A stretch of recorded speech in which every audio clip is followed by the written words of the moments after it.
Hey friends, it's a new moon in Taurus, and I put out a video the other day just kind of talking about the energy of the new moon coming in, of Taurus season, and talked a little bit about how the energies are slowing down a little bit, and it's a fixed earth sign that we're dealing with here, which is lovely to sort of get a bit more grounded, get a little bit more present. Aries season's great because we get stuff done and there's a lot of energy, but we need to kind of just, settle. So Taurus is ruled by the number 4, and 4 is the number of foundation. So I just invite you to think about using this new moon to set some intentions about how you could get a little bit more grounded, get a little bit more connected to foundational energy. What does that mean for you? Is that going to be in your body? Is it going to be in your home? Is it going to be in your work? And think about where you feel safe and where you feel secure. And the other thing I'd like you to take on board is just the fact that Taurus is ruled by Venus. So there's beauty in that. There's, the finer things in life, those things that we get pleasure from.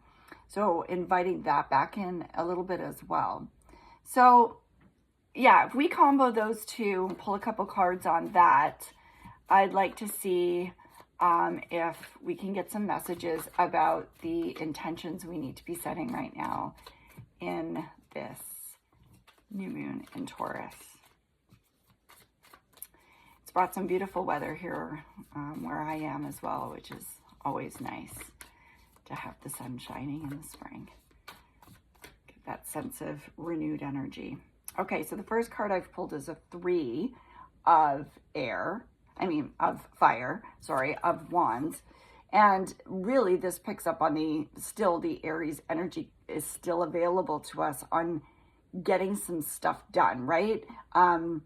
3 is kind of the number of growth. And so if you think about, if you want to lay a foundation, maybe think about, I'm almost getting this visual of sowing some seeds, kind of like you would anyways in the spring, but seeds of your life, right? Like move on, getting some things started rather than just thinking about them, rather than just putting it in the planning phase. This card is about actually getting motivated to get this stuff started. And that might create the balance that you need. Like I said, the foundation to get moving with something that feels like you're in production mode rather than in planning mode. So I think that's a really good message. Get off our butts, get some stuff done.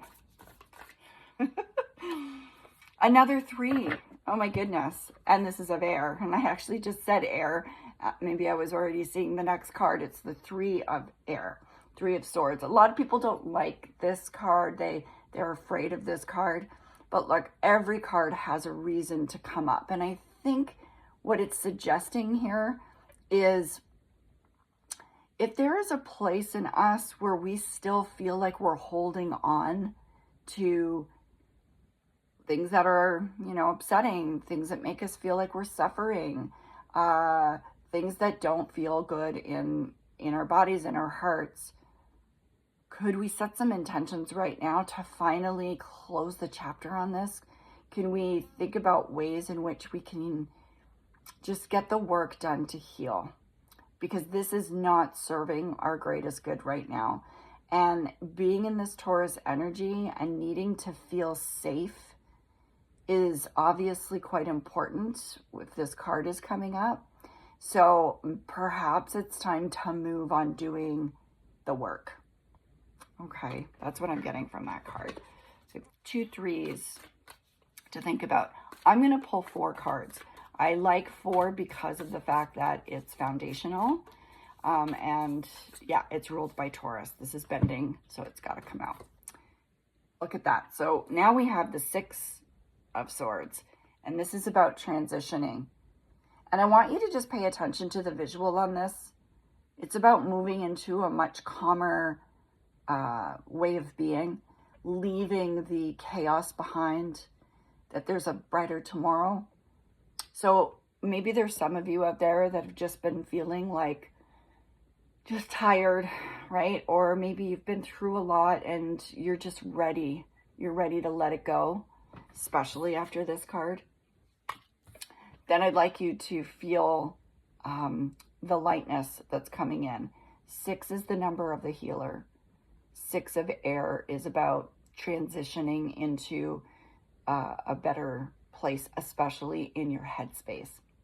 So, you know, when I said get things going, start moving on some ways to heal, this card can indicate actually doing the work, right? Calling the therapist, the coach, the person, and having that conversation, that deep conversation that you really need to have.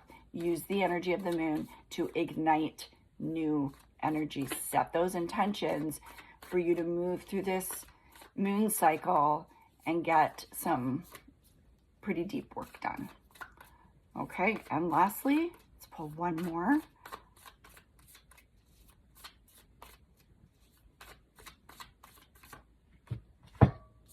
Another fire card, and we have the Page of Fire. So this is, I feel like if we do the work, there's going to be this renewed sense of energy, but I also feel like that fourth corner in the square, the 4 corners that I've just created, there's play. So it's Spirit's way of saying, yeah, I know I'm telling you to do some work here and there's some healing to be done, but we need to balance that off with play. Let's get, you know, bring in some energy, bring in something fun to do, right? The Page of Wands kind of has that Sagittarian type energy to it. So Sagittarians are very playful. They love to feel free. They love to explore. They love to get curious. So I feel like you need to balance off the energy that I just pulled in the other cards with some of this Page of Wands energy. Okay? All right, everybody. Sending you lots of love, sending you lots of light and blessings. And if you want to book a private reading with me, I have spots open in May. I have just posted on my socials the first part of May. So as some of you know, I open my calendar every 2 weeks. I fill those spots and then I open my calendar again. I like working that way. And I mean, you can book in it, you know, in ahead further than 2 weeks if you want. But I just open my calendar up and allow it to fill that way. But if you want to sort of say, oh, I want to book at the end of May, that's fine. We can get you in. Okay? All right. Talk to you soon. Bye for now.